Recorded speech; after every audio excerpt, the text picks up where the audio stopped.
like that. That's some petty shit. We wouldn't do nothing like that. I said, hey, baby, look, I ain't trying to say nothing wrong. Okay, I'm just telling you what was told to me. You know, matter of fact, let me call this girl. Ring her up. Oh, no answer. All right, well, fuck it. And we still rapping about it and shit. The phone rings. Hey, hey, how you doing, Rihanna? Look, I got a question for you. You know, I don't mean to bother you, but you know, this is a guy with a missing phone. I got on speakerphone so she can hear this. I said, baby, could you please tell me, what's your friend's name that got my phone that, you know what I'm saying, you said, you know, my phone?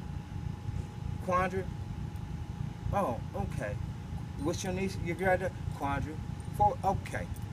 But you said, no, this couldn't happen. There ain't no way. She was with me all night, blah, blah, blah, and blah, blah, blah. And now she would have said something to me and blah. No. I said, she's deceptive, she's fooling you, and she got my damn phone. Okay?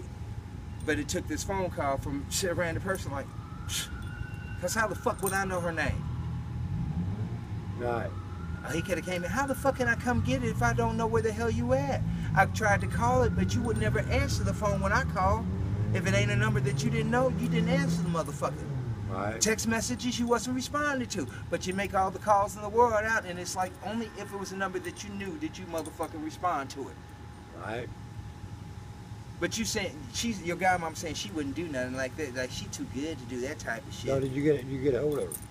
I just was walking over there and saw the chick walking out and shit, her godmother and shit, who was up there defending her honor, saying that she wouldn't do it and shit. But when she was amazed to find out, well, I'm going out there tomorrow and I'll see about getting your shit back or tell her mom she can whoop her ass or something and shit. I dare you to try to say you don't have it and shit where you just been proven wrong. I'm gonna see if you're gonna do the right thing and bring my shit back. Because I would have given you your shit back. Right. Motherfucker, you done fucked up my whole medical cycle, social calls, and a whole lot of other shit. By this, I found somebody's phone I didn't motherfucking know, had no association with. Okay, through a different party altogether, not the direct association. Hey, I'm right there. Oops, there's a phone. You was right there. It must have been yours. I know who you are by way of you, and I can get a hold of them and say, hey, I got your guy's phone. But no, this bitch didn't do that. I get a hold of somebody's phone I don't know, have no direct contact, and had no indirect association with, but just by nature that the numbers in there says, hey, this phone is reported stolen, please contact. I call the woman up out the blue, don't know you. Hey ma'am, look, I got your phone, you know, it was reported stolen, and I'm not unscrupulous like that, and it's like, you know, I just want to see you get your phone back, you know, because I would have wanted to get mine back. And she was shocked because I'm surprised anyone in this neighborhood would do that. Well, I'm thinking like this, why? Okay, just because I live in the ghetto don't mean the ghetto live in me. Look at my yard. I got sunflowers and shit and a white picket fence, a black man. And I'm about damn well tired of black people and white people saying, oh, that don't look like a black man lives there. That's almost the same thing as saying, well, that's not how a black person should sound. You know, you don't sound black. You sound like a white person. What the fuck does either or sound like? Ignorance is ignorance nonetheless of the color. Ain't got a damn thing to do with it. Ignorance is ignorant. You know, because let me tell you something, see? Now, see, my daddy always told me something, okay? And this is a sad situation. He says to me, boy, you know, a wise man can play the part of a fool, okay? You see what I'm saying? Now, let me tell you, but a fool can't play the part of a wise man. Because they ain't got the technology. You see what I'm saying? You can always wise up. Okay, it's easier to dummy down than it is to wise up. Okay, you understand? But only if you're wise to begin with. I know you're recording this, but that's all right. Now, so I go into that old man type mentality and shit because sometimes people give you a little bit more credibility when it sounds like you actually have the years on you. Now, it may not look like I have the years on me, but trust me. You know, I feel like at 50, I've done 3 to 1. Okay, so I might be 50, but I feel like I'm 150. Okay, when it comes to knowing shit. Not in as far as, you know, my physical stamina or anything. My age and history. Right, because, okay, if you say 50's a lifetime and shit, then I think I've learned enough in 3, you know, I've learned enough to complete 3 lifetimes. Right, because you don't need no more. Oh, you always can learn more. Oh, always. Okay, yeah, you know what? I'm talking about your case. The biggest fool is the man that thinks he knows every damn thing. I'm talking about your case. You believe me? Yeah. Okay, if you think you know everything, you fucked up from the get-here. Why are you recording this shit? Is this something that you're going to take and put in your history books or something? Say, man, the world needs to know the chronicles of a lost phone and what this turns into. That's the name of this poem in which you have presented to the world. Well, I mean, the Chronicles of a Lost Phone. Man, let me tell you, the Chronicles of a Lost Phone. Well, it's not about just the phone, man. It's just about it's just about the characters of people. Okay, it doesn't matter if you're black or white, rich or poor. Okay, it's just about trying to be right, man. If everybody tried to do something right, if everybody tried to do something and create a little beauty, that ain't never gonna happen. I'm just saying. Okay, you know, we get a lot more rewards out of people creating than people trying to destroy. Okay, you know what I'm saying? People gotta make things worse, not better. It's a sad situation. It is. Okay, people focus more on plotting the demise and downfall of others than trying to help them rise. Okay, and that's some sad situation. You know, it's a true situation, but it's sad. I tell you another sad situation. The irony is the fact that we're here in America, but we're fighting terrorism in other countries, but we can't seem to get a grasp on the terrorism that's existed here in the United States. Now look, I know I'm a black man talking to a white man, but we all understand that it's been the Klan. And I don't understand how the hell they don't see these white men behind white robes as less of terrorists than these black people, these people of color in black cloths as being terrorists. So you saying if I wear white and I burn crosses and I lynch people and pull them behind the back of trucks and go and shoot up churches and stuff, I'm okay. We ain't gonna come after you and try to tear down your establishment. But if you in another country overseas, okay, and ain't related to me, and you fucking with your own people over there, we want to come over there and wreck shop because, you know, we're just trying to do the right thing. Well, that's bullshit and it's hypocrisy. Clean your own house before you go tell the next man to clean his. Okay? That's what the Bible says. Clean your own house. What the fuck I look like going to get a speck of dust out of your eye when I got a 4x4 stuck all the way through my damn head? There you go. You got it right. I'm just saying. And we got this big ass force. We got police killing black people of color, but you still were telling us the problem is overseas. Those motherfuckers ain't coming over here shooting people walking down the street. Over there. It ain't. I'm not worried about them overseas. Right. But you up here trying to lie to us. They can't take care of their own goddamn. They can't take care of the United States. They don't take care of other countries. You're damn right, but they sure enough want to try to tell them how to do what the fuck they supposed to be doing. But yet still, you can't stop your police from killing kids and people of color every day. Every fucking day. Beating the shit out of them, slapping and beating on pregnant black women and shit like that. You know what I'm saying? All this bullshit. Y'all the terrorists. I'm more terrified of these damn police, these motherfucking terrorists with badges, than I am these motherfuckers thousands of miles away overseas. I don't have to. That's what it's all about, a badge and a gun. Yeah, I'm not afraid of them motherfuckers over there. Okay, shit, I'm not motherfucking, you know, shaking and shit when I see them and shit, as much as I see these motherfuckers you're afraid of your own hometown. Shit, I'm ready to embrace them motherfuckers and say, hey, look, I understand your problem. Okay, I'm not your enemy, my brother, because I'm dealing with this same devil that you're dealing with. Right. Okay? So my biggest fear is when I see a police car coming up here and they gonna come up and disrespect me, you know, tell me I have no rights, throw me on the ground, put your knee on my neck, show me no respect, okay, and put me in handcuffs for your protection when you got the gun, you got the taser, you got the pepper spray.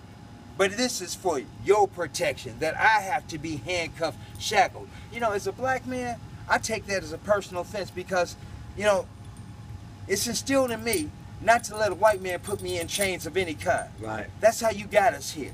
Once you get a black man in chains, you do whatever the fuck you want to with it. That's how you got us here. That's what you was able to subject us, humiliate us, you know, enslave us.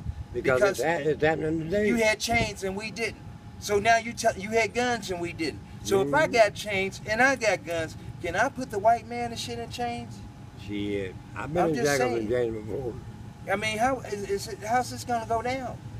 But at some point or another, somebody has to say, hey, stop. And I'm really pissed off at Obama. Because look, man, I don't give a damn that you're the first black president. Right. I ain't seen nothing that you done that, you know, what has he done? That's any different than a white president. Right. Okay, what have you done to address the atrocities that have been, you know, placed on the black people so long? What the fuck is the point of me celebrating? We got a black president. He goes to Hawaii for work, but he goes I don't see you going back and shit, getting rid of the Klan. He goes to Hawaii, man, on vacation. He goes to play golf. Now, as far as the cabinet is concerned, what does he do? He ain't did shit for me. Has he passed any law about taxes? Has he talked anything about fucking middle class, poor people, or anything like that? He fucks with that and shit because that's the same thing the same white presidents have done. That caused the chaos right there. But you understand what I'm saying?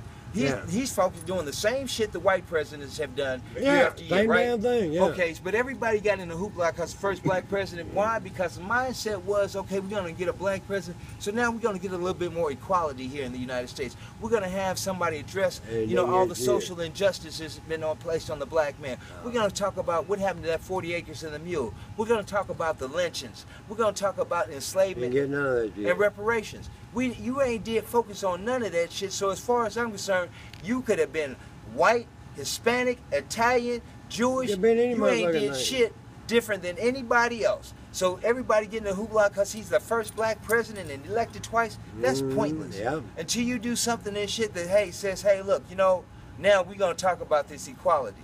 Okay, we're going to address how come you got so many white police in black neighborhoods. Do you put a bunch of Mexican police in Japanese neighborhoods? Yeah. Do you? I'm not understanding that because the rationale's not working for me. Why? Because you don't speak their language. You wouldn't do that. Okay, so why would you put someone who's not in tune, with the language of the majority of the race? Poor people, black people, you know what I'm saying? Poor Hispanics. You put a bunch of white cops in here who already got a predisposed prejudice towards these people. Okay, they must be a criminal. They must be this. They must be that. No, man. You got my vote, man, to be president. Man, look, I ain't running for office. I'm running for realism.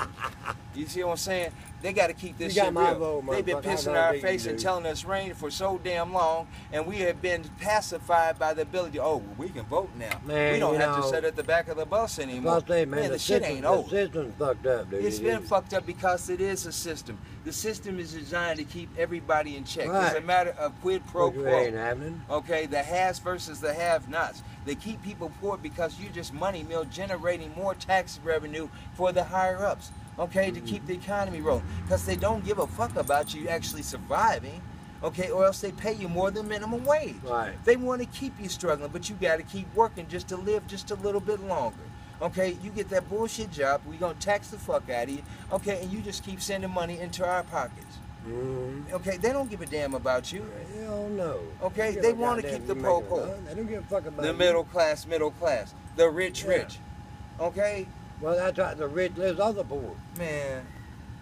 Yeah, because the motherfucking poor is essentially paying for everything for the rich. You like to think that it'd be the other way around, but shit, why would the rich think, I'm going to take care of all these poor people? They need to get out here and work.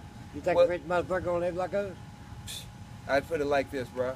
I don't give a fuck if a rich motherfucker lives in a mansion and eats filet mignon. The motherfucker still uses Charmin, and it still looks like shit at the end of it. On like I do. Okay, I don't give a fuck what you eat. You can eat a White Castle, you can eat filet mignon, but it still looks like shit in 30 minutes. Or caviar, yeah. Okay?